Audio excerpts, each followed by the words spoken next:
ஸ்ரீராம் கிட்ட. அப்போ வளரவே இல்ல அப்படிங்கிறார். 11% இங்க பெற்றிருக்கிறது. நாங்க வளர்ந்திருக்கிறோம் அப்படின்னு அண்ணாமலை சொல்றாரு.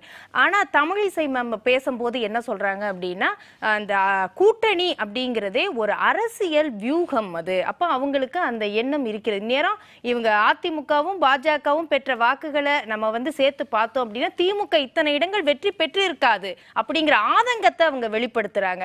அப்ப உள்ளுக்குள்ளேயே இந்த பூசல் இருக்கிறதா? கூட்டணி வேணும்னு ஒரு குழுவினரும் இல்ல அப்படின்னு அண்ணாமலை தனித்து நின்று இந்த மாதிரி ஒரு தோல்வியை பெற்றிருக்கிறார் அப்படின்னு எடுத்துக்கலாமா? இல்லை இந்த கேள்விக்கு நான் சொல்லணும்னா ரெண்டு கட்சியிலையும் அதிமுகவிலையும் பிஜேபியோட கூட்டணி தேவைன்னு ஒரு கூட்டம் இருக்குது, பிஜேபியிலையும் அதிமுக தேவைன்னு ஒரு கூட்டம் இருக்குது. வெறும் பிஜேபியில் மட்டும் இல்லை, ரெண்டு கட்சியிலையும் அந்த இது இருக்குது. முதல்ல உங்கள் தலைப்பை நான் கொஞ்சம் அதிலேருந்து நான் ஒப்பலை. ஏன்னா வெற்றி பாஜகவுக்கு தமிழ்நாட்டில் இருந்ததுங்க, இப்போ வந்துருந்துங்க. இந்த எலெக்ஷனில் நான் இதை வெற்றியாக தான் பார்க்குறேன்.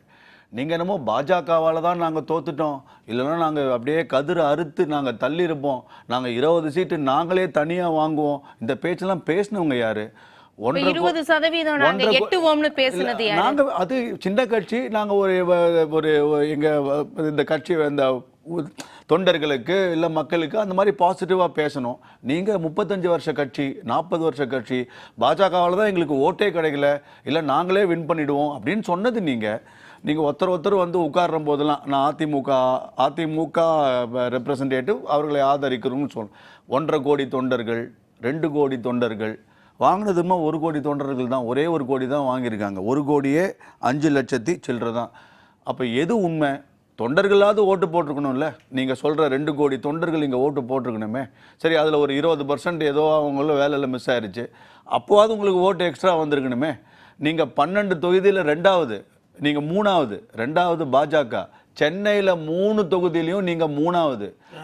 ஆமாம், இல்லை 3லையும், சென்ட்ரல்லையும் சரி, நார்த் சென்னையிலையும் சரி, சவுத் சென்னையிலையும் சரி, நீங்க 3வது. நீங்க 2வது இல்லங்க. பால் கனகராஜ் தாங்க 2வது. நீங்க செக் பண்ணிக்கோங்க, நீங்க செக் பண்ணுங்க.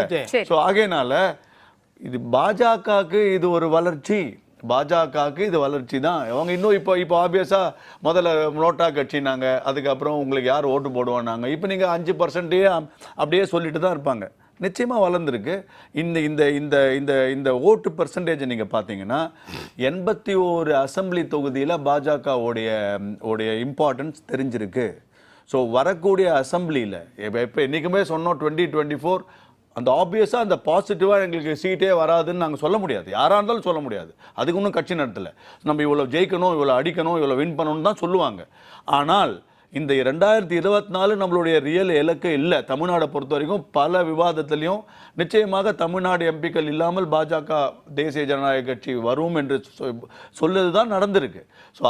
தோல்வி அடைந்த பின்னாடி தோல்வி அடைந்த கட்சிகள்லாம் எங்களுக்கு 2024 இலக்கே இல்லை, எங்களுக்கு இலக்கு 2026 சொல்றது எதுக்கு? தமிழ்நாட்டில் மட்டும். அதுக்கு முன்னாடி வரைக்கும் என்ன? தமிழ்நாட்டில் மட்டும்தான், தமிழ்நாட்டில் மட்டும். ஆனால் நிச்சயமா அப்படி நான் அதுக்கு தான் அதையும் இதையும் சொல்றேன். உங்களுக்கு நம்மளுக்கு சீட்டு வராது ஆனால் வாழ பண்ணலாம்னு சொல்ல முடியாது.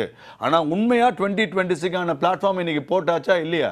இன்னைக்கு வாங்கின ஓட்டு சதவீதம் 81 அசம்பிளி கான்ஸ்டிடுவன்சியோட இம்பாக்ட் இன்னைக்கு பாஜக காமிச்சிருக்கா இல்லையா? இல்ல, அதுக்கு தான் கலை சர்க்கர் எத்தனை இடங்கள்னு நீங்க நின்னீங்க அப்படிங்கிறார். 19 பிளஸ் 4 23 இடங்கள் எவ்வளவு? நீங்க இந்த எதை வச்சு 11% உங்களோட 2 கோடி ஓட்டு எங்க போச்சு?